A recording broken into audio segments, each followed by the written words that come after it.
Em nome do Pai, do Filho e do Espírito Santo. Vinde, Espírito Santo, enchei os corações dos vossos fiéis e acendereis o fogo do vosso amor. Enviai, Senhor, o vosso Espírito, será criado, e renovareis a face da terra. Oremos. Ó Deus, que instruíste os corações dos vossos fiéis com as luzes do Espírito Santo, fazei que apreciemos retamente todas as coisas segundo o mesmo Espírito e gozemos sempre da sua consolação, por Cristo Senhor nosso. Amém. Ave Maria, cheia de graça, o Senhor é convosco, bendita sois vós entre as mulheres, bendito é o fruto do vosso ventre, Jesus. Santa Maria, Mãe de Deus, rogai por nós, pecadores, agora e na hora da nossa morte. Amém. Glória ao Pai, e ao Filho, e ao Espírito Santo, como era no princípio, agora e sempre. Amém. Em nome do Pai, do Filho e do Espírito Santo. Uma saudação amiga para toda a família Canção Nova e para a Rádio Canção Nova, para todos aqueles que nos acompanhais, longe ou perto, e, porventura em viagem ou em casa, até num leito de dor, de sofrimento. É uma saudação para todos vós, deste vosso irmão e amigo, Padre José António Andrade, da Arquidiocese de Braga. Neste programa que chamamos A Luz da Fé, vimos a acompanhar aos poucos o YouCat. O YouCat, que é esta versão do Catecismo da Igreja Católica, que nos ajuda a perceber o que é de facto a nossa fé e a beleza da nossa fé.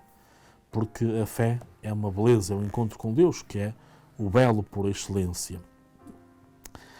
Precisamos de compreender a liturgia como forma de encontro com Deus, e é nesse tema que estamos, antes de entrarmos provavelmente nos sacramentos. Já vimos um pouquinho no programa anterior como Deus vem ao nosso encontro através da palavra, através dos sacramentos, seja da Eucaristia, seja do perdão, mesmo do batismo, por aí fora, mas depois iremos falar em particular em cada um deles. Mas saber que a liturgia é esse encontro pleno com Deus. Deus vem até mim, Deus fala-me, Deus manifesta-se. Vimos até no último programa, já no fim, que Deus me transforma. Mas agora é importante percebermos onde é que está a origem da liturgia. Não é? Como é que ela começou? Então o Catecismo faz-nos essa pergunta para nos ajudar a perceber que a origem última da liturgia é Deus, no qual acontece uma festa de amor eterno e celestial, a alegria do Pai, do Filho e do Espírito Santo, porque Deus é amor, quer fazer-nos participar na festa da sua alegria e conceder-nos a sua bênção. Quando nós, no capítulo 15 do Evangelho de São Lucas, encontramos uma das mais belas parábolas de toda a história da Igreja, da Bíblia, que é de facto a parábola da misericórdia, do Pai da misericórdia. Ainda que durante algum tempo se chamou a parábola do filho pródigo, mas o nome não é tão correto, não é tão próprio, porque esta parábola não evidencia apenas um filho que tinha falhado, mas evidencia um pai que tem 2 filhos e que ambos falham. Não é? Ao contrário do que se pensava inicialmente, ou parecia dar-se mais ênfase ao falhanço do filho mais novo, mas não, os 2 falham. Os 2 falham, porque reconhece que é mais feliz sozinho, sem o pai, e portanto vai-se embora de casa, diz que não precisa mais do pai. Aliás, quando pede a herança, está a dizer claramente que já não precisa mais do pai para nada, até porque a herança, salvo raras exceções, é só atribuída após a morte dos pais, e portanto para este homem o pai tinha morrido para sempre, não é? Ele ia ser autónomo. Só quando a fome chegou até ele, então ele volta-se para a casa do pai para ser um funcionário. Ao menos na casa do meu pai, os empregados têm tudo em abundância. O filho mais velho nunca reconhece o pai como pai, mas como patrão. Ele reconhece apenas um empregado, um funcionário. E por isso diz, nunca me deste um cabritito para fazer festa. Pronto. O pai não dá cabritos aos filhos, dá bom vitelo, como deu para o filho mais novo. Resumindo esta história do capítulo 15 de São Lucas,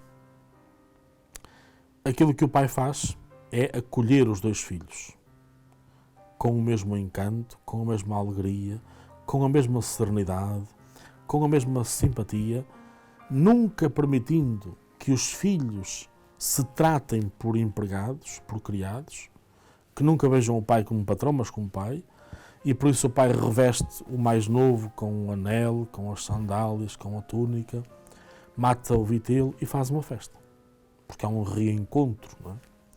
E convida também o filho mais velho a entrar para a festa. O texto deixa em aberto, porque também os textos nos implicam a nós e, portanto, depende sempre depois da resposta de cada um de nós, se realmente nós entraríamos na festa ou não. E então esse texto fica sempre em aberto por causa disso, para percebermos como é que nós nos posicionamos perante este amor incondicional de Deus. Então quem entra na festa reconhece que Deus é Pai, reconhece que Deus é amor, reconhece o seu pecado. Pois reparem, a liturgia é este encontro muito, muito pleno com Deus, não é? Onde naturalmente Deus se manifesta acolhendo os seus filhos.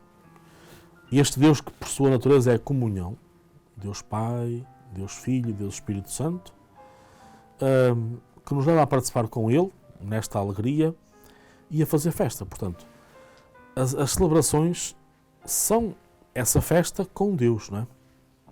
Não tanto festa de amigos entre nós, mas a festa com Deus, porque o louvamos, porque agradecemos, porque bendizemos o nosso Deus, e Ele termina concedendo-nos a sua bênção. Não é só a bênção no final da celebração que eu estou a falar, é tudo o que Deus faz para nós é uma bênção, não é? A palavra que Ele nos dirige ao coração, no fundo os sacramentos que depois iremos rever, que nos dá em cada celebração de cada um deles mesmo, não é? Então é este Deus que vem a atuar a nós. Isto é uma bênção, não é? Um Deus que vem ao nosso encontro constantemente, permanentemente. E por isso o Catecismo diz-nos que as nossas celebrações litúrgicas terrenas têm de ser festas cheias de beleza e de vigor. Festas do Pai que nos criou. Daí que os dons da terra desempenham um papel tão grande. O pão, o vinho, o óleo e a luz, o incenso, a música, as cores esplêndidas, as festas do Filho que nos redimiu. Daí que nós rejubilemos pela nossa libertação, sentindo-nos serenos quando ouvimos a palavra e fortalecendo-nos quando tomamos os dons eucarísticos. As festas do Espírito Santo que nos vivifica e daí a transbordante riqueza de consolo, conhecimento, coragem, força. Portanto, reparem que ao longo do ano a própria liturgia, que está ordenada, sempre no culminar a nossa vida em Deus, e por isso, por exemplo, o ano litúrgico tem o seu ponto mais alto na Páscoa, e a Páscoa não é apenas um dia, não é? Como muitos cristãos ainda pensam. A Páscoa tem um tempo forte, que são os 3 dias do mistério pascal, culminam naturalmente com a grande vigília, solene vigília, que depois se estende por 8 dias, como um grande domingo de 8 dias, e que depois tem o prolongamento do tempo pascal, para saborearmos as muitas aparições de Jesus ressuscitado e naturalmente a ação dos apóstolos a partir do Pentecostes. Mas Deus de facto manifesta-se através disso, através da sua palavra, através dos sacramentos, através dessa força do Espírito Santo, que nos é concedida, aliás, desde o batismo, que depois se renova no crisma e que nos torna também atuantes no dia-a-dia, de forma a podermos, e por isso é que nós começamos sempre este programa, invocando o Espírito Santo, não que ele venha de fora, como muita gente pensa. O Espírito Santo está em cada um de nós. E isto é muito importante, e depois ao falar do batismo irei certamente sublinhar mais isto, mas há uma ideia hoje que tem que ser corrigida, não é? Vamos invocar o Espírito Santo, vamos que ele venha, que ele venha. Ele não vem de fora, não vem do ar, não é? Apesar de umas imagens do Espírito Santo ser ruá, não é? O sopro. Mas o Espírito Santo está em cada um de nós, desde o batismo. No dia do batismo recebemos o Espírito Santo em plenitude. Só que Ele não se manifesta se eu não lhe der o lugar. Porque reparem, Deus age sempre connosco com muita liberdade. Lembram-se dos episódios em que Jesus é chamado para intervir, para curar alguém, sobretudo para as curas, não é? Onde Jesus diz: o que é que tu queres? O que pretendes, não é? Jesus sabia muito bem que aquela pessoa queria ser curada. Ele sabe disso. Mas esta pergunta está a dizer o quê? Está-lhe a dizer: tu queres mesmo? Eu não posso agir sem a tua vontade, não é? Sem a tua liberdade. Portanto, Deus não se impõe. Por isso é que aquele episódio de um jovem que vai ter com Jesus, que se prostra diante de Jesus, portanto, reconhece-o como Deus, e que lhe pergunta: Senhor, o que devo fazer para entrar no reino dos céus? O que de um jovem até é surpreendente, esta pergunta, porque realmente não é muito próprio da juventude pensar logo no reino de Deus, no encontro com Deus pleno. Mas este jovem pergunta, Jesus responde que deve cumprir os mandamentos, ele diz que sim, já o faz. E quando Jesus diz: falta de uma coisa, vai vender o que tens e segue-me. O rapaz, porque era muito rico, não quis seguir Jesus. E Jesus deixou ir, não foi atrás dele. Não contrariou, não o levou à força. Então Deus respeita a nossa liberdade. E isso é importante para percebermos que invocar o Espírito Santo não é pedir que venha de fora, mas que Ele que está habitando em nós, e nós somos a habitação desse Espírito, então Ele se possa manifestar. Com os seus muitos dons, não é? Como nós sabemos, os dons que nós conhecemos do próprio catecismo: entendimento, sabedoria, força, fortaleza, temor e piedade, mas que sejam também outros dons que o Senhor concede, por exemplo, a interpretação de carismas, que é um dom muito característico dos senhores bispos, não é? Porque têm que perceber, se um grupo de pessoas chegar à beira de um bispo e lhe perguntar: nós queremos fundar uma congregação, e disser qual é o objetivo da congregação ou da nova comunidade, como hoje também acontece muito, compete ao bispo depois discernir, ver se esse carisma vem de Deus, não vem de Deus, não é? E vai acompanhar aquelas pessoas e vai procurando perceber se este projeto vem do próprio Deus. Então, para isso é preciso alguém que na comunidade, e a missão do bispo é responsável máximo da comunidade cristã, no caso das dioceses, então perceber exatamente se aquele projeto vem de Deus ou não vem de Deus. E para isso, o bispo, como homem que é, precisa também desta força do Espírito Santo, deste dom do Espírito Santo. Portanto, o Espírito Santo está, mas depois tem que se manifestar de forma concreta nestes momentos, nestas ações, para que não façamos apenas a nossa vontade, mas a vontade de Deus. Tendo presente que Deus faz também, naturalmente, sempre aquilo que é melhor para nós, mas respeitando a nossa liberdade. Portanto, por isso nos pede, como que pede licença, não é? Então, o Espírito Santo é invocado para isso mesmo. O que é essencial na liturgia? Quando falamos de liturgia, podemos atropelá-la com muitas coisas, e também é muito frequente pensarmos em dinâmicas, objetos, símbolos, mas o que é que de facto será importante? A liturgia é, acima de tudo, comunhão com Jesus Cristo.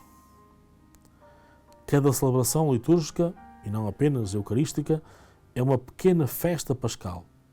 Jesus celebra connosco a passagem da morte à vida, abrindo-nos a nós. Portanto, na celebração, mais do que qualquer gesto exterior ou símbolo, não esqueçamos, é sempre este encontro com Jesus que nos quer aproximar de Deus.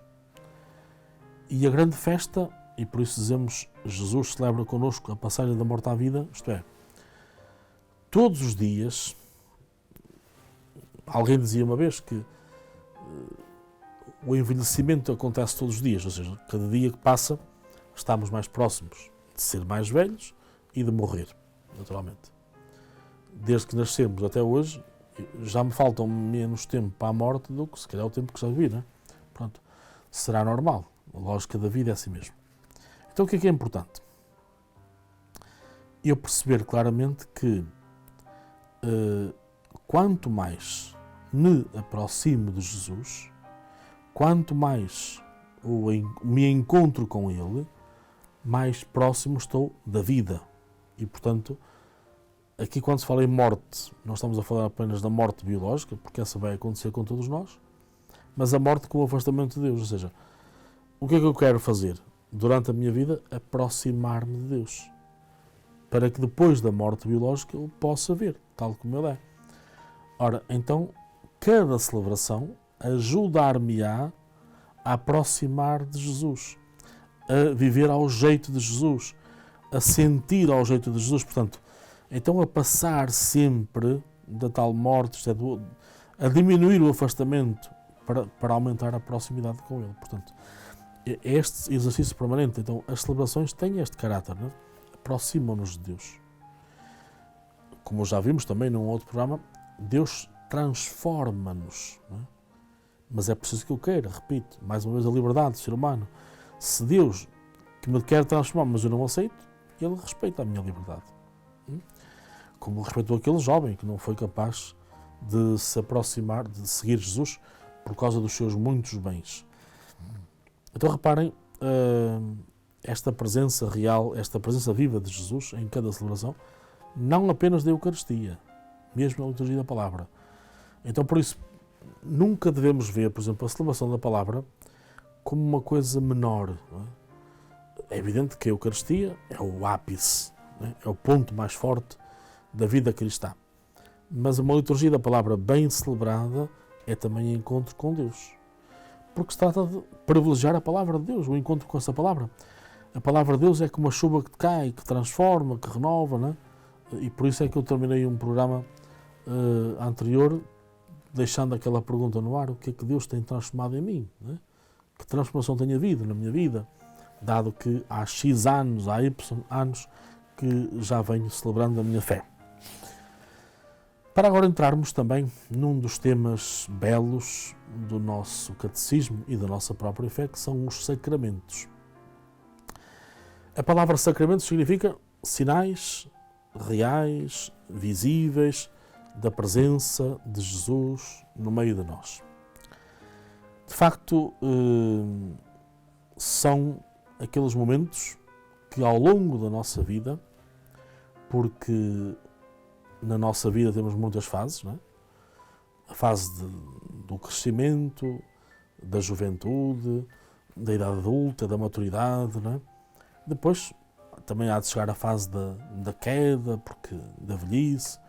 Então Jesus vai atuando na vida de cada um de nós, sobretudo a partir destes momentos. E sabemos que se convencionou que os sacramentos fossem definidos em 7.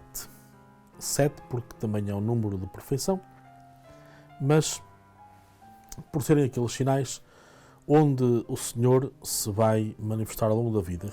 E reparem que nós podemos rapidamente dizê-los, não é? Mas é seguramente de uma das matérias que toda a gente sabe dizer de quase de cor e salteado, não é? Que eles são o batismo, a confirmação, a Eucaristia, a reconciliação, ou penitência, podemos também chamar, a unção dos enfermos, a ordem e o matrimónio. Estes 7 sacramentos que nós celebramos ao longo da vida, se repararem, se fizéssemos uma espécie de um quadro sinótico, veríamos ao nosso nascimento biológico corresponde o batismo, que é o nascimento espiritual. Reparem, uma criança quando nasce tem que tomar banho, porque vem ensanguentada do parto. O batismo é também um banho regenerador. O banho da criança que nasceu purifica-lhe o seu corpo, não é? Permite que o seu corpo fique bonito, para depois a sua mãe o poder acolher ao colo e beijá-lo. E o batismo é a purificação da mancha do pecado original. Depois, quando temos o uso da razão, podemos já comungar Jesus na Eucaristia.